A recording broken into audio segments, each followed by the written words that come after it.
ভাই আজকে ডিম সেদ্ধ খেতে ইচ্ছা করছে না, কিছু বানিয়ে দে না। ঠিক আছে। কি অবস্থা বলো তো, ছোট ভাই এসে আবদার করলো কিছু বানিয়ে দেন। আমার একমাত্র ছোট ভাই আবদার করেছে, তাকে কি না করা যায় বলো? করব না করব ভাবতে ভাবতে দেখলাম বাড়িতে কয়েকটা সিদ্ধ আলু আছে। প্রথমেই তো আলুগুলোকে মেখে নিলাম, কিন্তু দেখলাম আলুগুলো বেশ চটচটে। এই হয়েছে বড় সমস্যা। শেষে গিয়ে বলছি কি হয়েছে। আর এইদিকে আমি ডিমগুলোকে সেদ্ধ করতে বসিয়ে দিয়েছি। চলো এবার আমাদের একটা মশলা রেডি করতে হবে, তার জন্য কড়া বসিয়ে দিয়েছি। এবার তাতে কিছুটা তেল এবং রসুনের কয়েকটা কুচি দিয়ে দিলাম, কিছুটা লঙ্কা কুচি এবং পেঁয়াজ কুচিও দিয়ে দিলাম। এইবার হলুদ গুঁড়ো, লঙ্কা গুঁড়ো, জিরে গুঁড়ো, ধনে গুঁড়ো সব মশলা এর মধ্যে দিয়ে দেব। আর হ্যাঁ, নুন আর চিনি দিতে কিন্তু কেউ ভুলো না। এবার সবকিছুকে ভালো করে মিশিয়ে নিয়ে ওই আলুটা দিয়ে দেবো কড়ার মধ্যে। তারপর আলুটাকে ভালো করে মিশিয়ে নামিয়ে নেব। আর এইখানে আমাদের লাগতো ব্রেড ক্রাম্স, কিন্তু আমার কাছে তো ব্রেড ক্রাম্স নেই, তাই জন্য আমি টোস্টটাকে ভালো করে গুঁড়িয়ে নিয়েছি। সিদ্ধ করা ডিমগুলোকে মাঝখান থেকে কেটে নেব। ওই মশলার মধ্যে মেশাবো কিছুটা কর্নফ্লাওয়ার। প্রথমেই তো বললাম যে আলুটা খুব চ্যাটচ্যাটে ছিল, তার জন্য কিছুতেই ওই ডিমের সাথে আলুটা ভালো করে গোল করতে পারছিলাম না।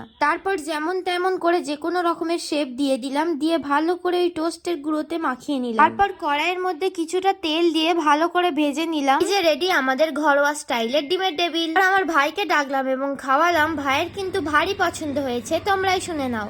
হ্যাঁ, হেভি হয়েছে, দারুণ।